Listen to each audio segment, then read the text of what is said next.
All right, get ready because today we are taking a deep dive into something called ego depletion. Ooh, interesting. Have you ever noticed that it feels like you have less willpower at the end of the day? Like you make worse decisions. Exactly. You're a decision-making machine in the morning, but by the evening, forget about it. Hmm. You resist that donut in the break room all morning and then bam, you're demolishing a whole pizza by yourself for dinner. It's like your willpower just runs out. Exactly. And there's actually some really interesting science behind why this happens. Oh, there is. Yeah. And so today, that's what this deep dive is all about. Awesome. We're going to figure out not only what ego depletion is, but also how it shows up in our everyday lives. Right. And probably most importantly, what we can do about it. Ah, man. So to kind of kick things off, a lot of people think that ego depletion is just, I don't know, just a feeling or like just being tired. Yeah. But there's actually a whole neurological process going on. So it's like a real thing. Oh, yeah. Yeah. It's rooted in, get this, how our brains use glucose. Okay, so like sugar. Yeah, pretty much. So each time we force ourselves to do something we don't want to do, or like we resist doing something that we want to do, we're basically using up this fuel. That makes sense. So you know how like when a car runs low on gas, it doesn't run very well? Yeah, it starts sputtering. That's kind of what happens with our brains when we're low on this willpower fuel, right? Our Wow. decision making just kind of goes out the window. I can see that. So before we get into all the amazing ways that we can actually combat this, I think it would be helpful to just kind of get a better idea of how this actually shows up in our everyday lives. You mean like specific examples? Exactly. Let's say you go grocery shopping. Okay. Yeah, I love grocery shopping. Me too. Eh. Have you ever noticed, like when you first get to the store, you are so good about sticking to your list? You're like, I'm going to get the healthy stuff. I'm going to be good. Yes. But then you get to the checkout line, and suddenly those chips and candy are just calling your name. Oh, tell me about it. It's like our brains are like, okay, I've made enough good decisions today. Give me your reward. I deserve this. Right. Or like, how about this? Have you ever had to make a really difficult decision, like at work? Oh, yeah, all the time. And then later that day, you find yourself just like snapping at your partner or your roommate over something really small. We'll do that. I totally do that. It's like we use up all of our willpower earlier, and then later on, we just don't have any left to control our our reactions or whatever. So are you saying that even simple things like going to the store or dealing with a stressful situation at work, that can deplete our willpower? Oh, yeah, totally. And get this, there was a study where they observed judges making parole decisions. Whoa, interesting. Right. And they found that judges were way more likely to actually grant parole to prisoners later in the day. So like at the end of the day. Yes. And you know what the researchers thought? What? They think it's because the judges had just made so many decisions already that their mental energy was, like, depleted. Decision fatigue. Yep, exactly. So it's like they just defaulted to the easiest decision, which is to say yes. Right, because saying no takes more mental energy. It's just easier. Exactly. So, okay, this is kind of blowing my mind. But now I'm like, if even judges are susceptible to this, then how can we, like, regular people, how can we make better decisions when we're feeling mentally drained? Like, is there even anything we can do about this? There is. And it's easier than you might think. I'm all ears. Tell me everything. Well, one of the most important things, and honestly one of the simplest, is getting enough sleep. Sleep. Really? Oh, yeah. A lot of people don't realize that sleep is super important, not just for our bodies, but for our brains too. So we're not just talking about, like, being physically tired, but, like, mentally tired. Exactly. When we sleep, our brains are actually hard at work, like clearing out all sorts of junk that builds up throughout the day. Okay, so are you saying that when we don't get enough sleep, all that, like, mental junk just hangs out in our brains? Pretty much. Mm. And that makes it way harder for us to control our impulses and make good decisions. That makes so much sense. There was actually a study that showed that even missing just one night of sleep can seriously mess with our ability to resist temptation. Wow, so even one night? Yeah. Like if you stay up all night cramming for a test or binge watching your favorite show, you're basically setting yourself up for an ego depletion disaster the next day. So it's like you're starting the day with, like, a half-empty willpower tank. Exactly. That's crazy. I'm totally guilty of not getting enough sleep.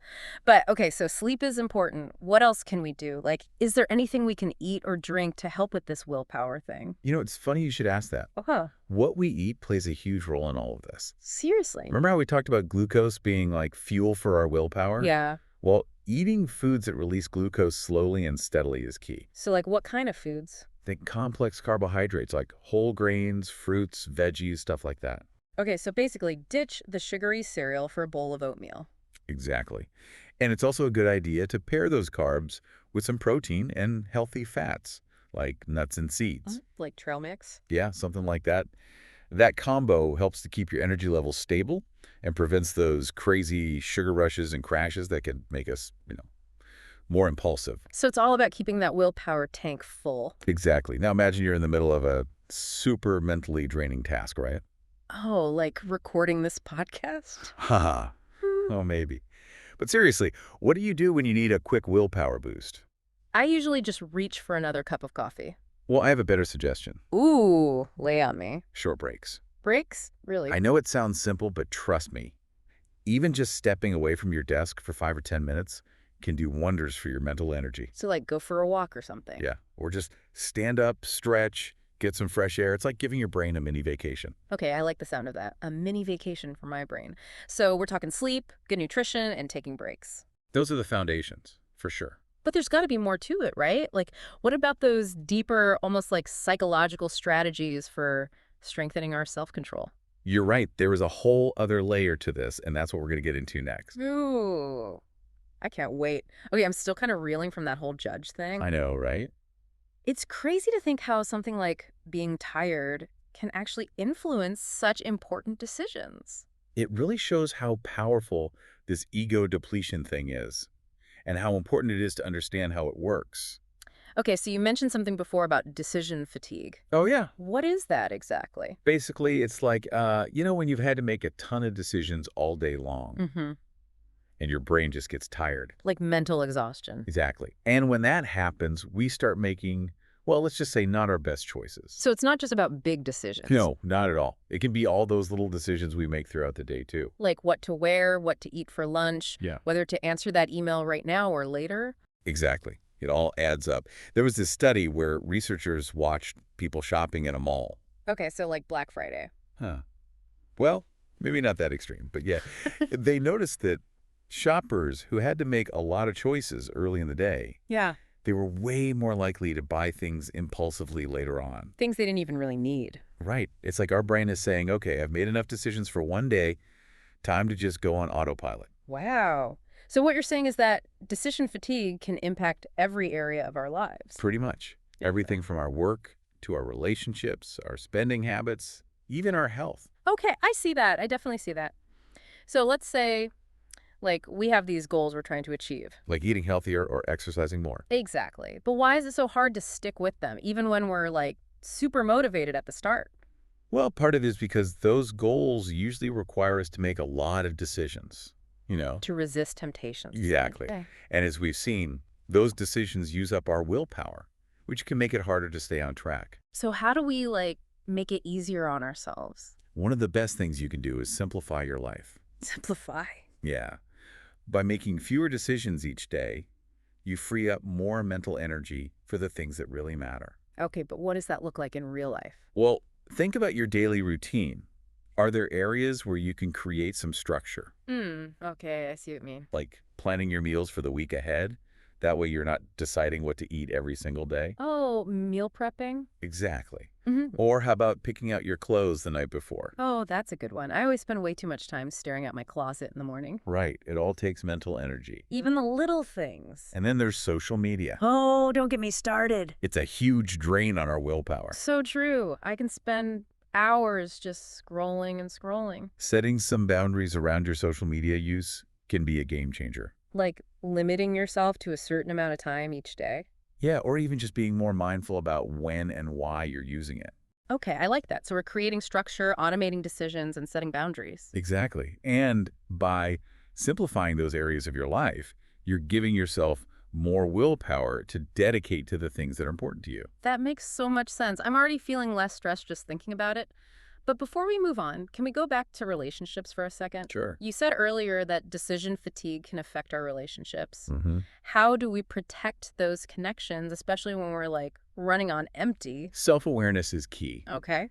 When you're feeling mentally drained, you're more likely to say or do things that you regret later. So it's about being mindful of how you're interacting with others. Exactly. And having some strategies in place to help you navigate those tough moments. Like taking a deep breath before responding to a heated conversation. Yeah. Or maybe just stepping away from this situation for a few minutes to collect yourself. I like that. Give yourself a timeout. It's like that saying, put on your own oxygen mask first. Oh, I like that. You need to take care of yourself before you can effectively take care of others. Okay, so we've covered a lot of ground here today. We have. We've talked about the science behind ego depletion, some of the ways it shows up in our everyday lives, and some practical strategies for managing it. But we're not done yet. Oh, there's more. There's a whole other layer to this that we're going to dive into next. We're going to explore some even more advanced tactics for overcoming ego depletion. I'm ready. Welcome back. You know, honestly, I'm already feeling so much lighter just thinking about simplifying my life. It can be so freeing. Totally. Yeah. So you mentioned some more, what was it you called them? Advanced tactics. Yes, those advanced tactics for managing ego depletion. I'm all ears. Tell me more. All right. Well, one that's really interesting is called implementation intentions. Implementation intentions. That sounds intense. It's actually not that complicated. You know those if-then plans we talked about before? Yeah, like if I'm feeling stressed, then I'll take a break. Right, exactly. Well, this is kind of like that, but with way more detail. So instead of just saying, if I'm stressed, I'll take a break, you get super specific. Give me an example. Okay, let's say your trigger is feeling overwhelmed at work.